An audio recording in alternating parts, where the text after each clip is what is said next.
और मैं ज़्यादा बात तो नहीं करूँगा। बाकी ये जो राणा पुंजा भील हैं, इनके पिताजी दुधा भील एक इस भूमट का राजा हुआ करता था। इस भूमट का एक राजा हुआ करता था और हल्दी घाटी की लड़ाई वो 12 साल का उनका लड़का था और उनका देहांत हो गया।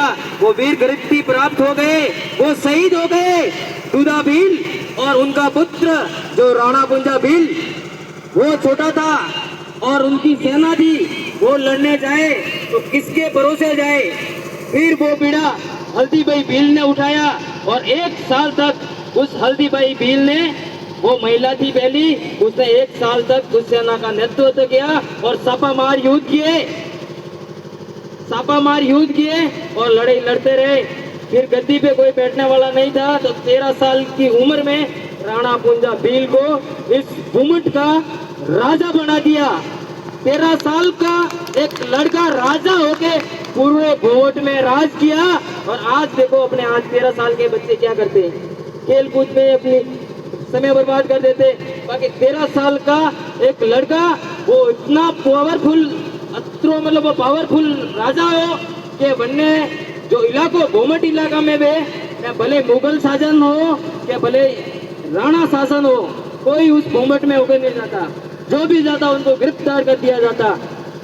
एक वो छोटा राणा पुंजा जो राजा था भूमट का, वो कोई भी उनके जंगल में घुसा वो सीधा गिरफ्तार होता और दोनों को गिरफ्तार कर दिया। मुगल बादशाह को भी गिरफ्तार कर दिया और इधर अपने राणा प्रताप को भी गिरफ्तार कर दिए। फिर दोनों ने मतलब अपनी अपनी जो बातें थी वो बताई कि भाई हमारे साथ लड़ो।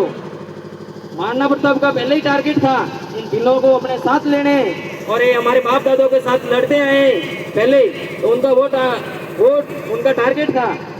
और वो मुगल था, वो खरीदने की कोशिश कर रहा था कि मैं इतना मतलब तुमको आभूषण दूंगा। उस टाइम में सोना चांदी चलता था कि इतना आभूषण दूंगा कि तुम्हारी 100 पीढ़ियों खाए तो भी खत्म नहीं हो जाए। बाकी उन्होंने वो लेने से मना कर दिया कि नहीं, हम इस आभूषण के चक्कर में, इस सोना चांदी के चक्कर में हम बिकेंगे नहीं। हम सत्य का साथ देंगे और इस मातृभूमि के लिए मरेंगे और जिएंगे तो भी इस मातृभूमि के लिए जिएंगे। तो उन्होंने ये अपने मातृभूमि की लड़ाई अंत तक लड़ी और जो